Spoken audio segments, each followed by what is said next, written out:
Salve, salve, meu aluno! Salve, salve, minha aluna Implacável Concursos! Para você que está na expectativa, está na preparação para a prova da Guarda Civil Municipal de Mojimirim. Você que não me conhece ainda, eu sou o professor Tiago Pereira, professor aqui da Implacável Concursos de Conhecimentos Gerais, de atualidades, de história, de geopolítica, de geografia e ciências humanas como um todo. Na nossa aula de hoje, com base naquilo que o edital nos traz em relação a essa parte de conhecimentos gerais, nós vamos tratar da história e formação territorial do município de Mojimirim.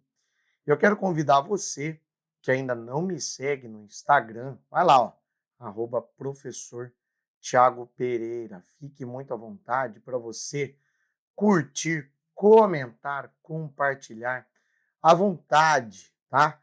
E principalmente para você tirar qualquer dúvida, ter algum questionamento, sempre é bom antes da prova. E, é claro, sempre dá tempo também de você fazer o esclarecimento que for necessário.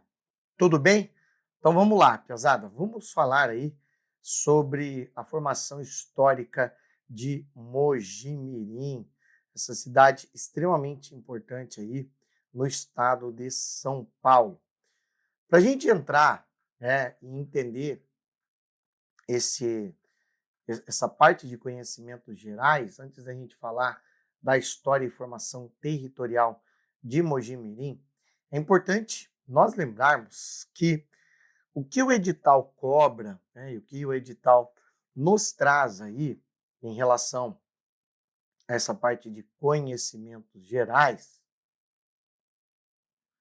visa trabalhar, então, tópicos como a história e a formação territorial do município, que é o assunto da nossa aula de hoje, mas também os aspectos geográficos e demográficos, a organização político-administrativa municipal, bem como a estrutura básica da administração pública municipal e os símbolos oficiais do município, principalmente porque uma coisa que eu aprendi em provas de guarda municipal é que se a banca coloca, olha, nós queremos saber aí se o candidato tem uma noção sobre símbolos oficiais do município.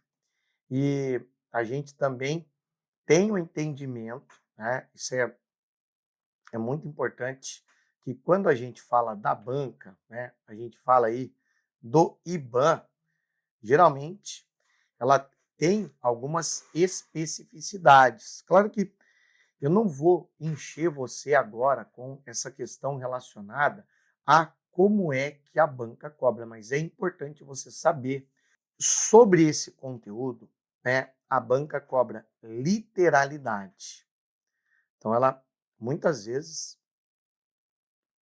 ela quer uma leitura aí, ó, fiel ao texto. Qual texto? Da fonte oficial, como já colocou para nós no edital. Então, quando fala de fonte oficial e literalidade, fique esperto com datas, nomes, né? E, por exemplo, já deixando você a par da situação do direito e também aqui, como a gente vai falar de organização político-administrativa do município, lei orgânica, número de lei. Como que é a questão? Enunciado direto com 4 alternativas. A alternativa correta costuma ser a mais longa e completa, e as erradas trazem aí coisas absolutas, né? Como, por exemplo, exclusivamente, unicamente, sem qualquer relação, por exemplo, ou jamais. Professor, posso ficar tranquilo em relação a isso? As perguntas virão somente desse jeito? Não. O que nós estamos falando aqui é do que geralmente a banca gosta, né? Como a gente sabe, o IBAN também acaba reaproveitando aí moldes de enunciados de uma prova para outra, tá? Então isso aqui é fato, ó. Ela reaproveita reaproveita moldes de enunciados, tá? Por isso que quando a gente fala de questões relacionadas a esse assunto, ela acaba pegando, aquele modelo no geral, tá? Nesse edital, antes da gente entrar na aula especificamente de história, é bom nós lembrarmos que o bloco de conhecimentos gerais traz aí 5 questões, né? De um total de 40. Então, são 5 temas para 5 questões. Nós vamos trabalhar eles em 4 aulas. Por isso que é bom você ler esses tópicos, por isso que é bom, você entender, e cada ponto é extremamente importante. Agora, vamos falar exatamente aqui da parte de história, tá? Quando a gente fala de história, nós temos que levar em consideração que a formação de Mogi Mirim, a gente pode começar pelo nome, inclusive, né? O nome Mogi Mirim é um topônimo de origem tupi. Opa, já revela para nós a presença e a influência indígena.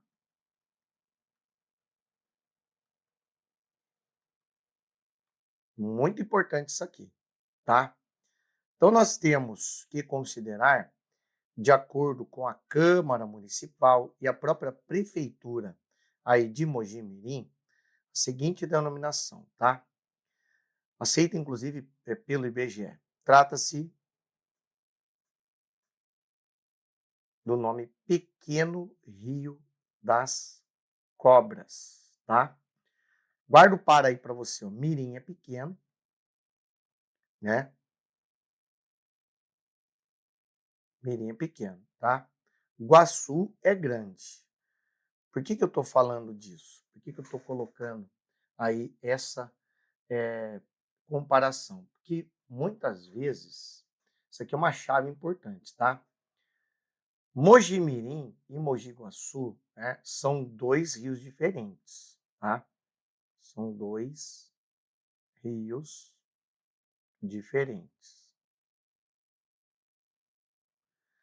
Relacionado, inclusive, aí a 2 municípios vizinhos e também diferentes, com nomes quase iguais. E a banca pode brincar com isso aqui, né? Você pode ter certeza. Então, toda vez que aparecer aí Iguaçu numa alternativa, você vai lá, né? Confira, ver se ela não trocou uma cidade por outra. Nós estamos falando de Mogi Mirim, Pequeno Rio das Cobras. E falando nisso, tem uma curiosidade aqui, tá? Que é típica de questão de conhecimentos gerais. Inclusive, a própria Câmara Municipal também informa que o município não há lei sobre a grafia do nome. Não há lei sobre a grafia do nome. Por isso, convivem aí os nomes Mogi Mirim, Mogi separado da palavra Mirim, Mogi com J, Mirim com hífen, Mogi Mirim com J, tudo junto. A forma oficial usada pelo IBGE, tá? Eu não vou grifar com cor de sangue, porque senão vai parecer muito dramático, tá? Não vou grifar com sangue, sim. A forma oficial do IBGE é Mogi Mirim. É assim que prefeitura usa, é assim que a Câmara dos Vereadores usa e é assim também que o IBGE, o Instituto Brasileiro de Geografia e Estatística, usa. Então, levando isso em consideração, poxa, mas né, são tantos sites oficiais, então a grafia correta é o quê? A grafia correta não, a grafia mais usada é essa, Mogi Mirim, ok? Tranquilo? Então é nessa cidade que logo logo você será guarda municipal. E quando que a cidade começou a se formar, considerando, é claro, depois da presença indígena, a vinda dos portugueses para o Brasil, depois a ocupação aí da então capitania de São Vicente, é bom lembrar, né, que o estado de São Paulo, outrora foi a capitania de São Vicente, mas especificamente, né, o Arraial, quando que começa esse povoamento. Então, quando a gente fala, né, dessa formação de Arraial, né, entre 1719 e 1721, começou a se formar o núcleo do Arraial de Mogi Mirim. No caminho que era percorrido para se chegar até Goiás, tá? No antigo caminho de Goiás, uma região habitada por indígenas, tá? E aqui tem uma coisa que começa a dar sentido a tudo, tá? Esse povoado não nasceu de um projeto oficial de colonização. Não teve origem em um projeto oficial de colonização.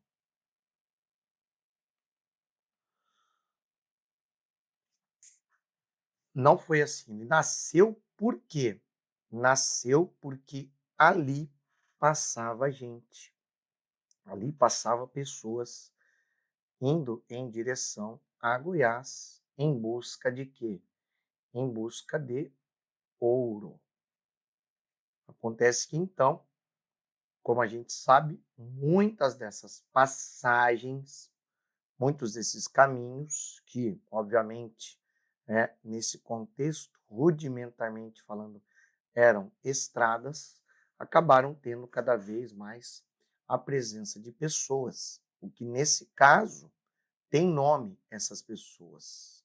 Foram os bandeirantes. O povoado nasceu da passagem de quem buscava ouro e pedras preciosas em Minas Gerais e em Goiás. Ninguém mais, ninguém menos que o segundo Anhanguera, Bartolomeu, o bandeirante, Bartolomeu Bueno da Silva, o filho do Anhanguera, o primeiro, passou por ali em 1722, rumo a Goiás. Inclusive, essa passagem histórica, né, essa cena está registrada no brasão do município. Quando a gente chegar na aula onde nós vamos falar sobre o brasão, os símbolos do município, você vai ver essa cena registrada, tá? Então, quando a gente fala, da primeira data rígida que tem que ser anotado, nós estamos falando então, de uma data muito importante, que é a data 29 de julho de 1747. Por que essa data é importante para nós? 29 de julho de 1747 é quando começaram a ser escavados os alicerces da primeira igreja, a primitiva igreja matriz de São José, padroeiro da cidade, São José de Mogi Mirim, tá? É por isso, então, que o nome antigo da localidade era São José de Mojimirim. Inclusive, eu quero reforçar essa data aqui, tá? Ó, 29 de julho, 29 de julho de 1747, beleza? Ó, essa é a primeira data da lista de vocês, tá? Repete comigo aí, ó. Primeira data da minha lista. Primeira data da minha lista, ok? Aqui começou a escavar a fundação da Igreja Matriz de São José, 1747. Do alicerce aí da fundação da Igreja Matriz, então, para a freguesia, aí nós já começamos a falar de uma outra data também muito importante, tá?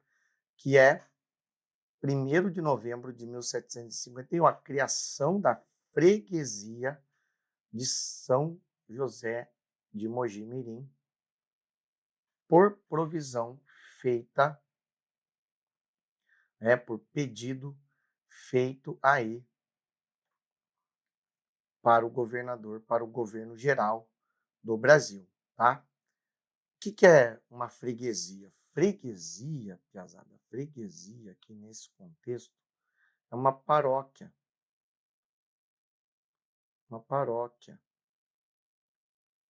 tá?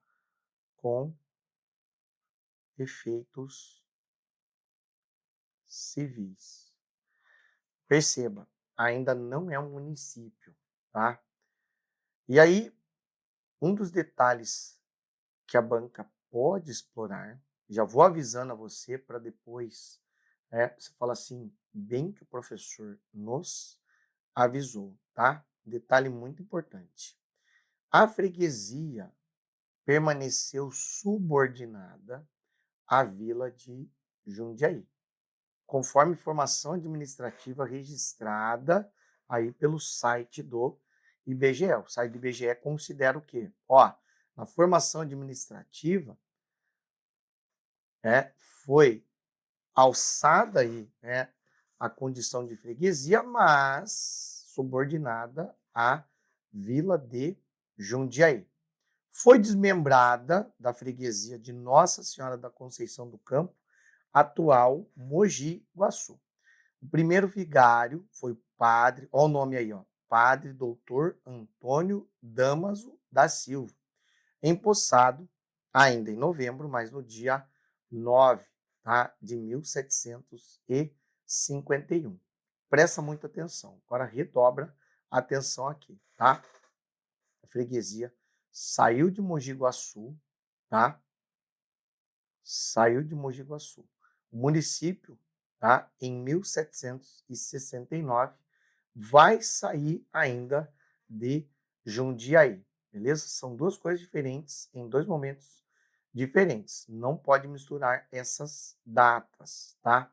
O município só vai sair em 1769 de Jundiaí. Cuidado porque é aí que a banca pode derrubar. E outro dado importante é o nome do primeiro vigário, beleza? Então, na criação aí da freguesia vinculada a Jundiaí, se desmembrou então de Mogi Guaçu. Depois, 1769, vai se desmembrar, vai sair de Jundiaí, tá? E presta atenção nessa extensão aí, tá? Freguesia de Mogi-mirim abrangia todo o interior de São Paulo, de Jundiaí até as barrancas do Rio Grande, tá? Esse dado aqui é fundamental. Antes de eu falar do desmembramento, quando vai se formar município em 1769, tá? Lá, ó, vai até as divisas de Minas Gerais. É um pedaço gigantesco do estado. Beleza? Você pegou a visão aí, né? Duas datas importantes. 1º de novembro de 1751 e depois 1769. Calma que nós vamos falar dessa data também, tá certo? Aí foi quando Mogi Guaçu perdeu a vila para Mogi-mirim. Agora eu vou contar para você o episódio mais saboroso da história de Mogi-mirim, tá? E não é por qualquer motivo, não. Em 27 de junho de 1769, o governador, vou até deixar grande para você, o governador da capitania de São Paulo, Dom Luiz Antônio de Souza Botelho Mourão, o quarto Morgado de Mateus, tá? Morgado de Mateus era um título que vinha de Portugal, mandou um ofício ao ouvidor-geral e corregedor da comarca. E o que ele ordenava? Que se erga em vila a povoação de Mogi Guaçu, tá? Não Mogi-mirim, Mogi Guaçu, tá? Então, erigiu-se vila a povoação de Mogi Guaçu. Então, não é Mogi-mirim? Não, ainda é Mogi Guaçu. Em 6 de outubro de 1769, o ouvidor-geral, o doutor Salvador Pereira da Silva, chegou a Jundiaí e comunicou a ordem à então Câmara dos Vereadores. A Câmara de Jundiaí reagiu, né? O que a Câmara de Jundiaí alegou? Alegou lamaçais. Aqui tem muito lamaçal, é rio que transborda, tá? Febres em Mogi Guaçu, defendendo o quê? Eles defendiam Mogi-mirim, tá? E Mogi-mirim, diferentemente de Mogi Guaçu, reunia condições. Então, tinha lá condições para, de fato, ser elevada à vila.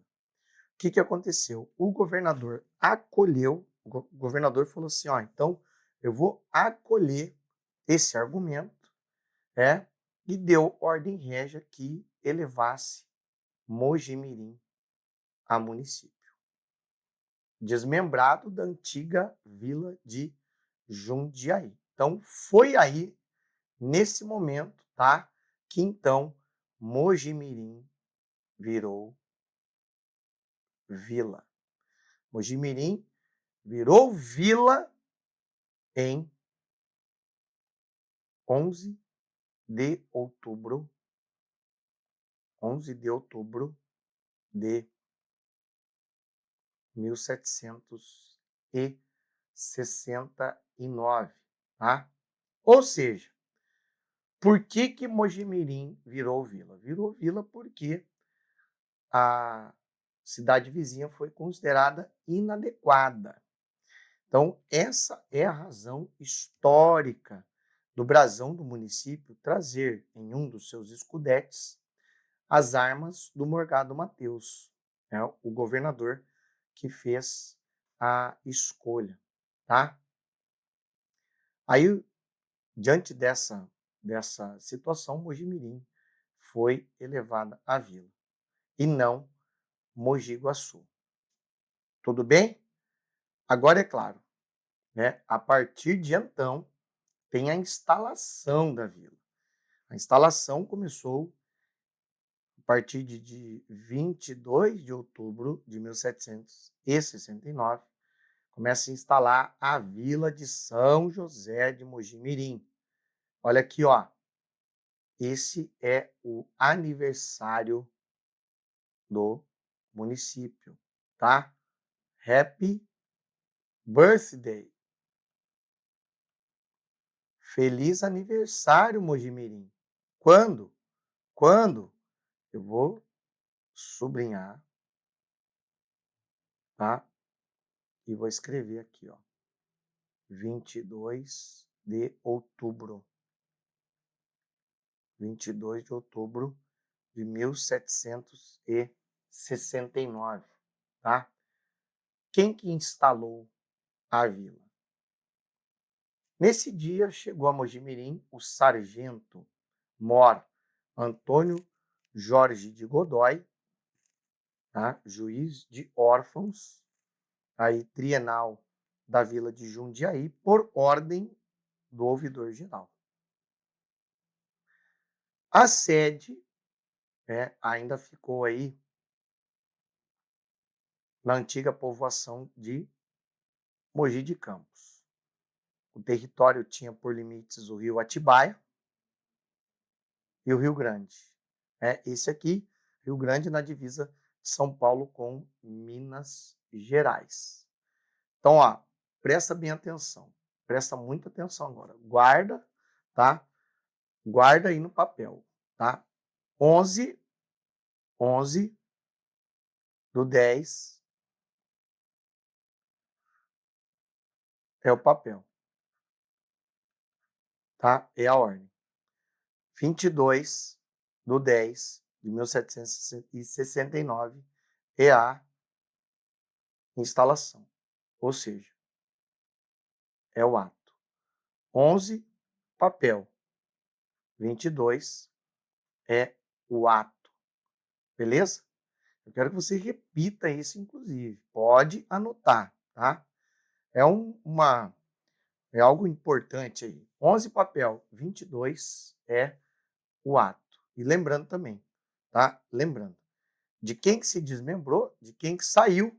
Opa, aqui se desmembrou de quem? Aqui se desmembrou de Jundiaí, ok? Desmembrado de Jundiaí. Muito bem. Agora, falando da formação territorial, a cidade-mãe do interior paulista, como também é conhecida, é esse território imenso. O território original da vila foram se firmando outros arraiais, foram se separando, que depois de arraiais foram elevados a freguesias, posteriormente vilas, desmembrando-se da grandiosa vila de Mojimirim. Cidades como, por exemplo, Caconde, Franca, Casa Branca, Descalvado, Rio Claro, Mogi Guaçu, Itapira, São João da Boa Vista, Serra Negra e Espírito Santo do Pinhal, são cidades que depois acabaram se desmembrando, mas que inicialmente pertenciam, então, à grande vila de Mojimirim, ok? Isso tudo, turma, os documentos oficiais aí da Câmara de Vereadores, a Prefeitura gosta muito de deixar isso tudo registrado. Desses municípios, acabaram surgindo tantos outros. Hoje eles todos muito importantes para o estado de São Paulo, certo? O que acontece? Você precisa saber o nome de todos esses municípios aí na ordem? Não, você não precisa decorar os 10 nomes nessa ordem, tá? Você precisa reconhecê-los, porque às vezes vai ter uma alternativa que vai considerar o seguinte: como teve perda, de território, Mojimirim nunca incorporou esses municípios de volta, não, pelo contrário, são 10 municípios que acabaram se desmembrando, por isso que Mojimirim aparece nas fontes oficiais como origem de boa parte da atual região mogiana. Então, bora aí, ó, se preocupar em lembrar dos nomes. Apareceu um nome lá, um pouco estranho, dos municípios que se desmembraram originalmente de Mojimirim, assinale a alternativa correta. Daí vai ter uma lista ali, com certeza. E às vezes pode sair um município que outro lá, que foge. Você está vendo aqui Jundiaí? Não. Mojimirim se desmembrou, tá? De Jundiaí. Agora, Mogi Guaçu, lembra na formação inicial? Mogi Guaçu fez parte de Mojimirim. É aqui que, inclusive, é algo que você pode se preocupar. Vamos adiante, pessoal. Vamos, porque temos bastante coisa, tá? E aí, de vila, né, a cidade. Em 3 de abril de 1849, através da Lei Provincial número 17, o presidente da província de São Paulo, padre Vicente Pires da Mota, elevou a vila de Mogi-mirim à categoria de cidade. Então, temos aqui algumas questões importantes que você tem que anotar, tá? Coisas muito importantes. Anota de novo aí só para reforçar, tá? 3 de abril, 3 de abril de 1849, ok? Primeira coisa importante para anotar. Segundo, lei provincial, número 17, tá? De 1849. Não é decreto imperial, tá? É lei provincial, não é decreto imperial. Não é ato de Dom Pedro II. E, em terceiro lugar, quem assinou foi o presidente da província, tá? Quem assinou? Quem assinou? O presidente da província. Lei provincial, não é lei imperial. Ou seja, estamos falando da província de São Paulo. E quem assinou foi o padre Vicente Pires da Mota. Muito importante registrar isso aqui, tá? O que aconteceu aí na prática? O que mudava na prática? Virar cidade. É menos do que se imagina. De acordo com a Câmara Municipal, a gente sabe que a elevação era pouco mais que uma honraria, porque a cidade, né, passava a ter 2 vereadores a mais do que o tempo que era a vila, né? Então tem 2 vereadores a mais do que o tempo de vila, tá? E, na verdade, era o quê? Era mais para status, tá? Um pequeno efeito na composição da Câmara, só uma perfumaria. Agora, em 17 aí de julho de 1852, também por conta de lei provincial, Mogi-mirim torna-se sede de comarca judiciária com juiz de direito e um promotor. Era a sexta comarca da província, abrangendo inclusive Limeira, Rio Claro e Araraquara, tá? E o tamanho dessa comarca era impressionante, tá? Por ser a sexta comarca da província, a província de São Paulo compreendia, então, o atual estado do Paraná, nesse contexto aqui, 1849. E a 10ª comarca era precisamente a de Curitiba. Então, havia somente 9 sedes judiciárias para todo o território paulista. Mogi-mirim era uma delas, tá? E aí, pesada? Só sucesso, só o desenvolvimento do município melhorando. Por quê? Aí nós temos a ferrovia, tá? Os trilhos, o café e o imperador. Aí na segunda metade do século XIX, né, a gente tem, graças ao café do interior, nós temos a necessidade de se estabelecer uma ferrovia, tá? E aqui tem uma informação que é convite para uma questão. A denominação da Companhia Mogiana de Estrada de Ferro. Eu vou sublinhar, mas você vai anotar. Companhia Mogiana de Estrada de Ferro, tá? e a expressão região mogiana derivam de que nome? Mojimirim, ok? A cidade batizou a ferrovia e a ferrovia batizou a região, tá? Companhia Mogiana porque está lá dentro da região mogiana. Em 27 de agosto de 1875, Dom Peter II inaugurou o trecho Campinas-Mogi-Mirim da Companhia Mogiana.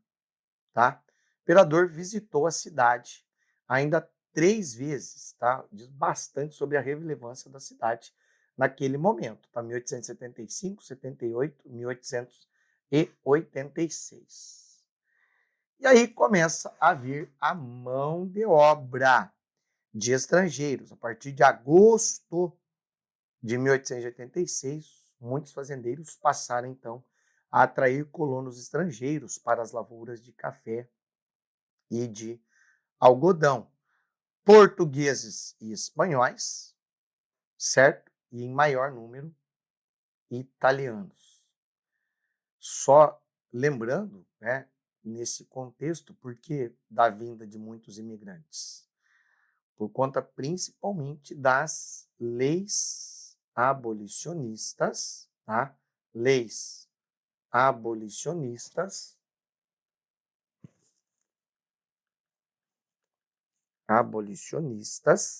aí criadas durante o governo de Dom Pedro II, que começou a diminuir a mão de obra escrava.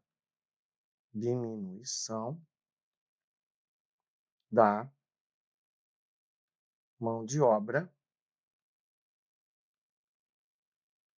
escrava. E aí, com essa diminuição, o governo imperial começou a incentivar a vinda de cada vez mais imigrantes para o Brasil, justamente para quê? Opa, precisa de mão de obra. Além disso, nós sabemos que muitos cafeicultores do interior possuíam uma visão diferente em relação sobre a mão de obra. Então, para eles, não era muito interessante ter tanta mão de obra escrava assim. Não, eles achavam que tinha que ser o quê? A mão de obra deveria ser assalariada. E aí, é claro, contratavam pessoas, mas sempre faltava gente, então vamos trazer os estrangeiros. E depois, nós sabemos, conforme IBGE, sírio-libaneses e japoneses também chegando aqui em peso, tá? O ano de 1888 foi um ano muito importante, muitíssimo importante para Mogi-mirim, por conta de quem? Joaquim Firmino de Araújo Cunha. Nasceu em Mogi-mirim em 29 de agosto de 1855. Ele que era delegado de polícia da vizinha Penha do Rio do Peixe, atual Itapira, desde 19 de setembro de 1885, certo? O que ele fez? Ele aderiu ao movimento abolicionista, tá? Aderiu ao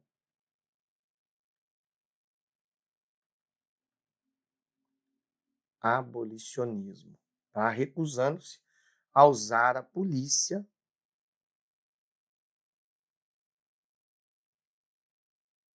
para capturar escravizados em fuga, contrariando a elite escravocrata. Em 11 de fevereiro de 1888, foi encurralado por cerca de 200 pessoas e morto dentro da própria casa. 3 meses depois vinha a Lei Áurea. 3 meses e 2 dias depois, dia 13 de maio, vinha a Lei Áurea. Essa data aqui você não pode esquecer, tá? 11/2/1888. 11/2, 11 de fevereiro, porque é o meu aniversário.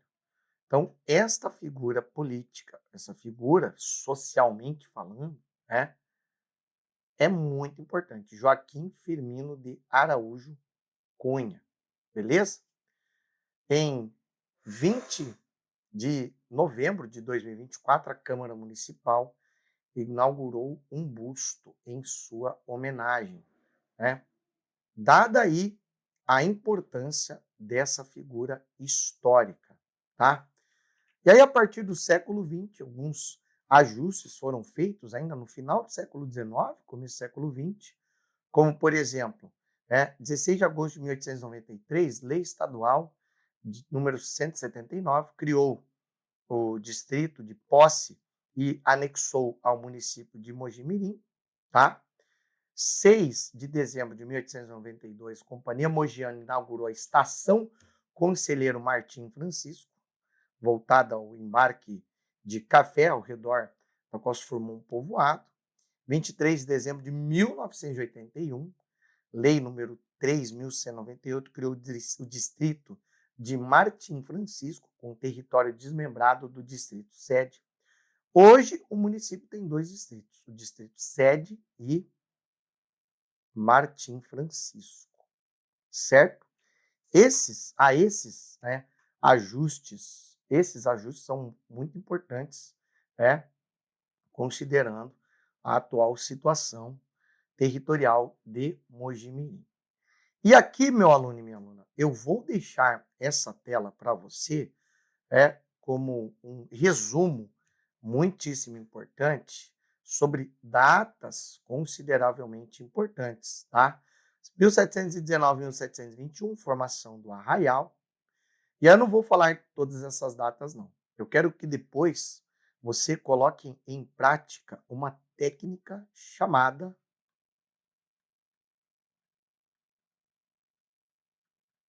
Active Recall, ou rememoração ativa. Vê se você lembra aí, dos alicerces da matriz de São José, da criação da freguesia, tá? Da elevação a município, a instalação da vila. Lembra lá, tá? Uma coisa é o papel, outra coisa é o ato. E por aí vai, certo? Cuidado com algumas pegadinhas aí da banca, tá? Desmembrado de Jundiaí, não de Campinas, nem de Mogi Guaçu. Vila em 1769, cidade só em 1849, tá? Vila, cidade, não confunda, tá? Lembra lá, 11/10 é a ordem, 22/10 é a instalação. 11/10 é o papel. 22/10 é o ato. Mogi Guaçu era a escolhida original para virar vila, mas quem virou vila? Mojimirim. Joaquim Firmino nasceu em Mojimirim, mas foi morto em Itapira. E a estação de Martim Francisco, em 1892, tá? Distrito somente em 1981. Beleza? Uma honra, mais uma vez, uma honra estar aqui com você, ajudando, historicamente falando, que podemos para a tão sonhada aprovação.